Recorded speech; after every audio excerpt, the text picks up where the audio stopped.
बिस्मिल्लाहिर्रहमानिर्रहीम, अस्सलाम वालेकुम। कुछ अर्सा पहले हमने एक वीडियो बनाई थी और उसमें हमने आपको बताया था राना सनाउल्लाह साहब का बयान कि जी 100% राना सनाउल्लाह का बयान ही नहीं, उनके हूबहू अल्फाज दोहरा रहा हूँ कि 100% इम्कान है कि इमरान खान तहरीक इंसाफ के चेयरमैन को सुप्रीम कोर्ट से रिलीफ मिलेगा। अब ये राना सनाउल्लाह ने अपनी बेबसी का भी इजहार किया था क्योंकि 200 के लगभग केस बना चुके हैं इमरान खान साहब के ख़िलाफ़, लेकिन कोई एक केस भी ऐसा नहीं है कि जिसमें वो ये कहें कि जनाब यकीन से कि ऐसा केस है कि इसमें तो रिहाई हो ही नहीं सकती, इसमें ज़रूर सज़ा होगी। तमाम केसेस में हमें नज़र आता है कि ये पॉलिटिकली मोटिवेटेड है। मिसाल के तौर पर अभी आपने इद्दत वाला मामला देखा कि माहिर क़वानीन उस पर यह कह रहे हैं कि ये अजीब बात है कि जज साहब ने ये लिख कर दिया है कि चूँकि इमरान खान साहब और उनकी अहलिया बुशरा बेगम रहते रहे हैं इस्लामाबाद बनी गाला में, तो निकाह जहाँ भी हुआ हो तो इस्लामाबाद में चूँकि वो रह चुके हैं, इसलिए जनाब यहाँ पर ये अदालत का दायरा इख्तियार बनता है।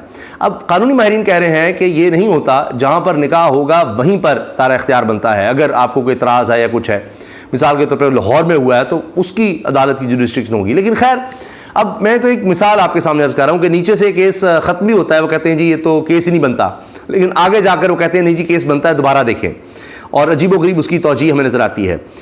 इसी तरह से कोई केस इमरान खान साहब के हक़ में नीचे अगर नज़र आता है तो ऊपर उसको रोक के दोबारा वापस भेज दिया जाता है। तोशा खाना में भी हमने देखा है। तो हर सतह पर कोशिश है कि इमरान खान साहब घेरा जा सके, लेकिन असल मसला कहाँ है? असल मसला राना सनाउल्लाह बता चुके हैं कि सुप्रीम कोर्ट में है। बाकी तो शायद जिस तरह चाहते हैं कोई जजेस तब्दील करवा लेते हैं तो इनको यकीन होता है कि अच्छा फ़लाँ जज जो है ना वो तो हमारे साथ चलेगा। जिस तरह अभी हालिया मिसाल आई है हुमायूं दिलावर, जिन्होंने जज ने खुद कहा है कि जी बिल्कुल मेरी वो अकाउंट है फेसबुक का जहाँ से इमरान खान के खिलाफ नफरत अंगेज़ पोस्ट हुई। अब ये तो बायस नजर आती है, लेकिन उन्होंने ये कहा कि जी ये पोस्ट मैंने नहीं की। तो अब इस पर तो इन्वेस्टिगेशन होनी चाहिए कि एक बंदा कह रहा है, एक जज है जज, और उसका ये हाल है कि उसके अकाउंट पर जो कह रहा है कि मेरा अकाउंट है उस पर पोस्ट कोई और करता चला जा रहा है, और इस पर जज साहब ने कोई इन्वेस्टिगेशन नहीं कराई, किसी को रोका नहीं, मना नहीं किया कि बतौर जज होते हुए एक शख्स है और उसके साथ ये हो रहा है कि उसका प्राइवेट अकाउंट और कोई पोस्ट कोई भी करता चला जाए, तो ये कैसे मुमकिन है? तो बहरहाल ये चीज़ें सामने आ रही हैं। अब आप देखें कि मसला ये है कि सुप्रीम कोर्ट में शायद अभी तक मामलात नहीं हो रहे कि जी फ़ोन कोई सुने, कोई जज फ़ोन उठाए और कहे हाँ जी बिल्कुल वो माजी की तरह कि जी हम इतनी सज़ा दे रहे हैं, ये करेंगे, जी बिल्कुल बिल्कुल मियाँ साहब को कम हो जाएगा। ये उस वक्त का इंतज़ार कर रहे हैं। लेकिन अभी क्या हो रहा है इनके साथ सुप्रीम कोर्ट में, वो ज़रा अब सुनिए कि ये बेशक कहते रहे कि जी सुप्रीम कोर्ट की क्या औकात है, क्या हैसियत है, चीफ जस्टिस जो मर्जी फैसला देते रहे, हम तो मानेंगे नहीं। जब हमने आइन के मुताबिक सुप्रीम कोर्ट का फैसला नहीं माना इलेक्शन करवाने का, तो बाकी तो चीज़ें कुछ नहीं हैं, तो हम देख लेंगे धौंस धमकी धांधली से जो भी सुप्रीम कोर्ट का फैसला होगा हम नहीं मानेंगे। लेकिन अब कुछ ये चीज़ें मनवाना चाहते हैं, वो सुप्रीम कोर्ट के बगैर मुश्किल है। एक तो आगे ना सुप्रीम कोर्ट का फैसला आ गया, आप कहते हैं जी नहीं माना।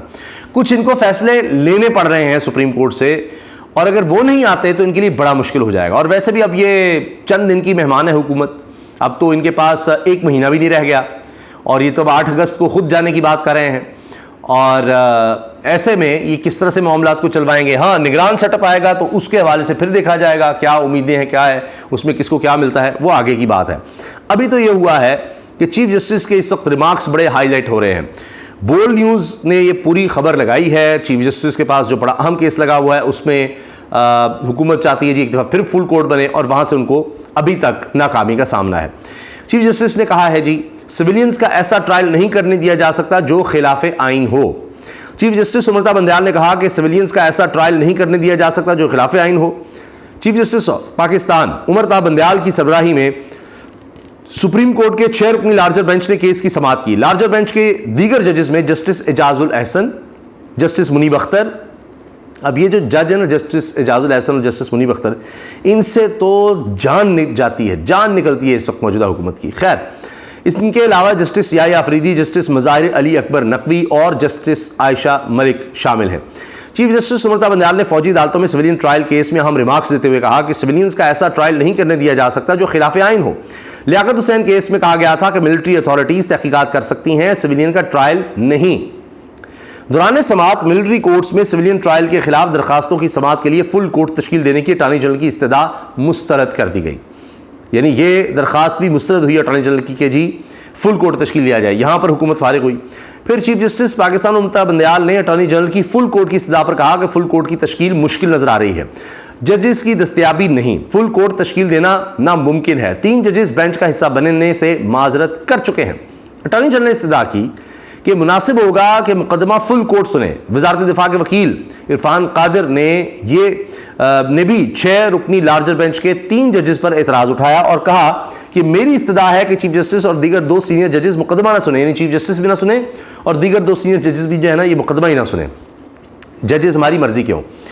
जिस पर चीफ जस्टिस ने अटॉर्नी जनरल से मुकालमा करते हुए कहा कि बेहतर है कि आप दलाइल दें, हम आपको पूरा मौका फराहम करेंगे। जस्टिस आयशा मलिक साहिबा ने हुकूमती वकील से कहा केस शुरू हुआ तो आपको कोई इतराज नहीं था, अब आप कह रहे हैं कि फुल कोर्ट बना दें।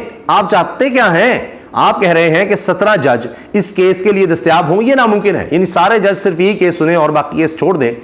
पहली तादाद कितनी बढ़ती चली जा रही है केसेस की, तो कह रहे हैं कि जी जज साहिबा ने कहा कि जी ये तो मुमकिन नहीं है।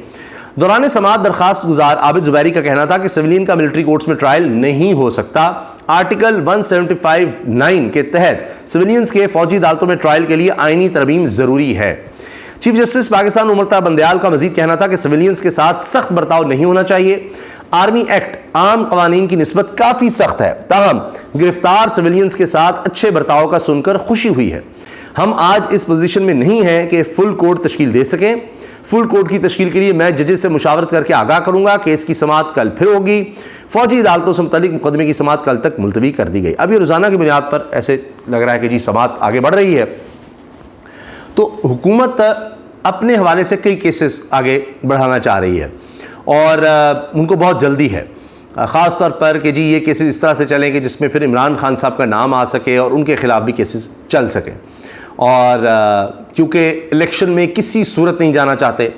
अब लतीफ़ खोसा साहब सीनियर वकील हैं, वो तो ये बात कह रहे हैं, टेलीविज़न पर कह रहे हैं कि जब तक बैलेट पेपर पर बल्ले का निशान है इलेक्शन नहीं होने दिए जाएंगे। वो बड़ा वाज़े कह रहे हैं कि जब तक तहरीक इंसाफ मैदान में है हुकूमत किसी सूरत नहीं चाहेगी इलेक्शंस हों, कभी भी नहीं होने देगी, क्योंकि उनको अपनी हार नज़र आ रही है। और इसीलिए 2 चीज़ें अब हो रही हैं। एक तो ये कि केसेस को बड़ी तेज़ी से आगे बढ़ाया जा रहा है, लेकिन उसमें यह ज़रूर देखा जा रहा है कि ऐसा फैसला भी नहीं देना कि जी जब तक चीफ जस्टिस हैं ममता बंदयाल साहब तो उन पर एतबार नहीं है, वो शायद मर्जी के फैसले नहीं देंगे, पता नहीं वो इंडिपेंडेंट फैसले दे देंगे, तो वहाँ जाकर इमरान खान को रिलीफ ना मिल जाए, यानी अपील की सूरत में वहाँ तक केस ना पहुँच जाए। तो अभी इसलिए भी केस अपनी तरफ से तेज़ चला रहे हैं, लेकिन इतनी तेज़ नहीं कि फैसला यहाँ हो जाए और अपील में हाई कोर्ट और फिर वहाँ भी ना हो तो फिर सुप्रीम कोर्ट चला जाए।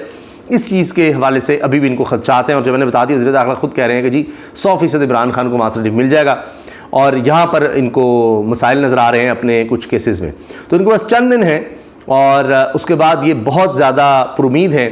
इसीलिए आप देखिए कि ये चाह ये रहे हैं कि चीफ जस्टिस की रिटायरमेंट के बाद इलेक्शंस आएँ अक्टूबर नवंबर में, और तब तक इनको लगता है कि चाहे इमरान खान साहब की मकबूलियत है तो उसके बाद हम चीज़ें मैनेज कर लेंगे, बैलेट पेपर से हम हटवा भी देंगे बल्ले का निशान और भी बहुत कुछ कर लेंगे, लेकिन अभी इनके लिए इनको बड़ी मुश्किलात नज़र आ रही हैं।